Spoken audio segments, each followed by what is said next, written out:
Hi everyone.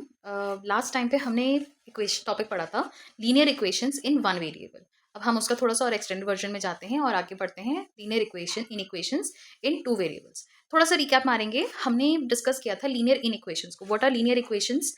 सिर्फ पहले बात करते हैं लीनियर इक्वेशंस की। कोई भी इक्वेशन होती है, जैसे for example x+1 is equals to y. ये हमारी जो भी इक्वेशन होगी वो इक्वेशन के फॉर्म में होगी, इक्वेशन बोला जाएगा इसे। ये लीनियर इक्वेशन में आएगी इन टू वेरिएबल्स। क्यों आएगी? क्योंकि इसमें इक्वल्स का साइन है। द मोमेंट साइन चेंज कर देते हैं, अगर हम करते हैं x+1 ग्रेटर देन वाई, या फिर x+1 less than y, x+1 greater than equals to y, and so on x+1 less than equals to y. The moment हम इक्वेशन इनइक्वालिटीज की बात करती हैं, इस तरीके की इनइक्वालिटी साइंस को यूज करते हैं, तब वो बन जाती हैं इन इक्वेशंस, है ना। ये हमने लास्ट टाइम डिस्कस किया था। अब क्या होता है, एक और चीज हमने डिस्कस करी थी कि linear equation in one variable कुछ इस तरह से, हम जब सेट ऑफ सॉल्यूशंस रिप्रेजेंट करते हैं, उसके सेट ऑफ सॉल्यूशंस किस तरह से रिप्रेजेंट होते हैं? हमेशा नंबर लाइन पर रिप्रेजेंट होते हैं। नंबर लाइन दोनों तरफ जा सकती है, रियल नंबर पॉइंट्स भी हो सकते हैं, नेचुरल नंबर पॉइंट्स भी हो सकते हैं, बट वो हमेशा नंबर लाइन पे ही रिप्रेजेंट होता है। एक पोर्शन से स्टार्ट होगा, दूसरे पोर्शन तक जा सकता है, या इनफाइनाइट भी जा सकता है, एंड हम जनरली उस पोर्शन को डार्कन करते थे। अगर हम इक्वल्स टू की बात करेंगे तो हम बाउंड्री पॉइंट्स को इंक्लूड करेंगे। अगर विदाउट इक्वल्स टू साइन है तो हम बाउंड्री पोर्शन को एक्सक्लूड कर देंगे या सर्कल से रिप्रेजेंट करते थे। अब हम आगे बढ़ रहे हैं टू वेरिएबल्स में, तो एक जनरल देख लेते हैं कि उनको जनरल तरीके से कैसे रिप्रेजेंटेशन होती है। अगर कोई भी equation a x plus b y plus c less than zero, a x plus b y plus c greater than zero, या फिर greater than equals to zero, less than equals to zero में represent होती है, तो उन्हें क्या बोलते हैं? हम इन्हें बोलते हैं linear inequations in two variables. And ये टू वेरिएबल्स का सोल्यूशन क्या होता है? The ordered pair of x comma y is our solution of this equation. अब इस चीज को हम थोड़ा सा और बेटर तरीके से समझते हैं कि इनके सोल्यूशंस को हम रिप्रेजेंट कहाँ करते हैं। जैसे कि मैंने बोला था कि वन वेरिएबल इक्वेशन को हम किस में रिप्रेजेंट करते हैं? नंबर लाइन पे। ऐसे ही टू वेरिएबल की इक्वेशन को हम किस तरह से रिप्रेजेंट करेंगे? उन्हें प्लेन में रिप्रेजेंट करेंगे। किस में रिप्रेजेंट करेंगे? हम एक ग्राफिकल रिप्रेजेंटेशन करेंगे प्लेन में।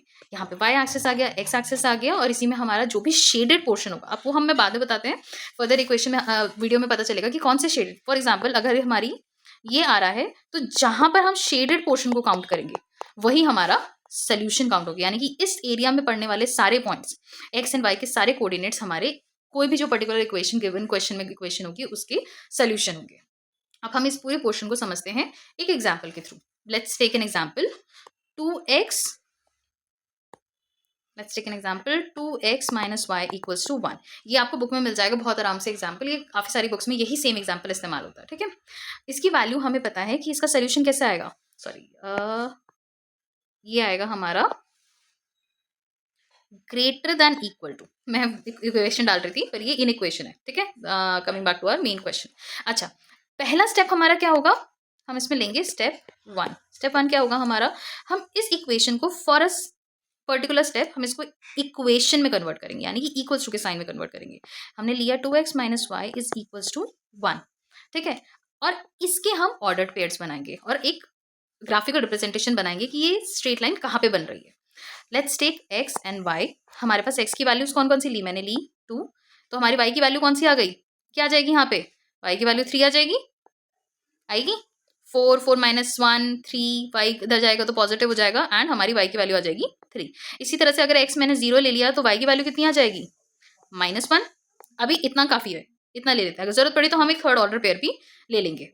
अब ग्राफ हो सकता है आगे पीछे हो, because it's a rough graph, तो माइंड मत करना, ठीक है। ये होगा y एंड x, ठीक है। y एंड x को हमने ले लिया एक रफ आइडिया के हिसाब से 1 2 3 एंड 4 ले सकते हैं, -1 -2 -3, ठीक है। फिर आता है यहाँ पे भी -1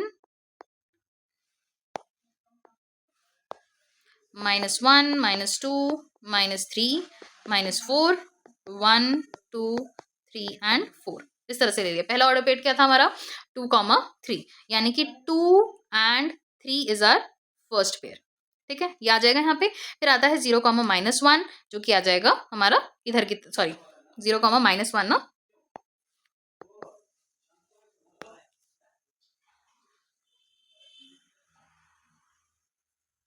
जो कि आ जाएगा इधर की तरफ में, ठीक है, क्योंकि y था हमारा, y -1 है। अब हम इसकी लाइन को ड्रॉ कर लेंगे, स्ट्रेट लाइन बना देंगे इसको। अच्छा, अब स्ट्रेट लाइन भी इंपॉर्टेंट है हमारी, क्योंकि क्या होता है, अगर कोई भी सोल्यूशन हमारा ग्रेटर देन इक्वल्स टू से रिप्रेजेंट हो रहा है, जैसे इक्वल्स टू का साइन आ गया, तो हमारी जो भी लाइन बनेगी वो हमारी कंप्लीटली डार्कन लाइन बनती है, चाहे लेस देन इक्वल्स टू हो या ग्रेटर देन इक्वल्स टू हो, बस इक्वल्स टू का अगर साइन रिप्रेजेंट हो गया है तो हम हमेशा डार्कन लाइन यूज करेंगे। वहीं अगर हमारा सिंपल ग्रेटर देन या लेस देन यूज हो रहा है तो हम डॉटेड लाइन से रिप्रेजेंट करते हैं हमेशा, ठीक है। अभी क्या है हमारे पास इक्वेशन में, हमारे पास है ग्रेटर देन इक्वल्स टू, यानी कि हम एक सिंपल लाइन को इस्तेमाल करेंगे रिप्रेजेंटेशन के लिए, ठीक। Let's draw a line. किस तरह से लाइन बनेगी, दोनों पॉइंट्स को ज्वाइन कर दें, ये हमारे पॉइंट्स हो गए, ठीक है। ये हमारी लाइन क्रिएट हो गई, जो हमारे ये वो पॉइंट्स हैं सारे जो कि 2x - 1 = 1 को सेटिस्फाई करते हैं। अब हमें एरिया को जज करना है। क्या होता है कि ये लाइन दो हिस्से में डिवाइडेड हो रही है, ये वाले पोर्शन में एंड ये वाले पोर्शन में डिवाइड हो रही है। इन दो पोर्शंस में से कौन से सॉल्यूशंस उसको सेटिस्फाई करेंगे इस इक्वेशन को, दैट इज वेरी इंपॉर्टेंट। अब हम coming back to our original equation, that was 2x - y > 1।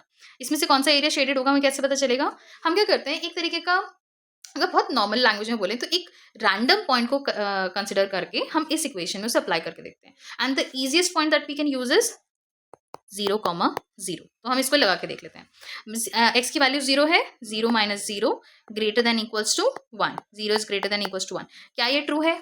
नहीं है।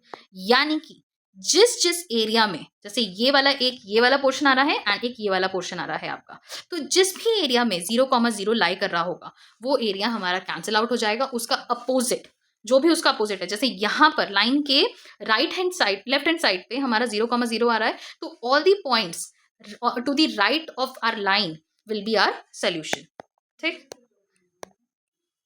क्योंकि हमारा 0, 0 सेटिस्फाई ही नहीं हुआ, दैट मीन्स यहाँ पे अप्लाई करने वाले कोई भी पॉइंट सेटिस्फाई नहीं करेंगे। वहीं यहाँ पर अप्लाई करने वाले सारे पॉइंट्स हमारी इक्वेशन को, पर्टिकुलरली इस इक्वेशन को सेटिस्फाई करेंगे। हेंस इसमें पढ़ने वाले जितने भी ऑर्डर्ड पेयर है हमारे प्रॉपर सॉल्यूशंस में ही काउंट होंगे, ओके। यानी कि यहाँ पे पढ़ने वाले सारे x and y order pairs हमारे सॉल्यूशंस हो जाएंगे।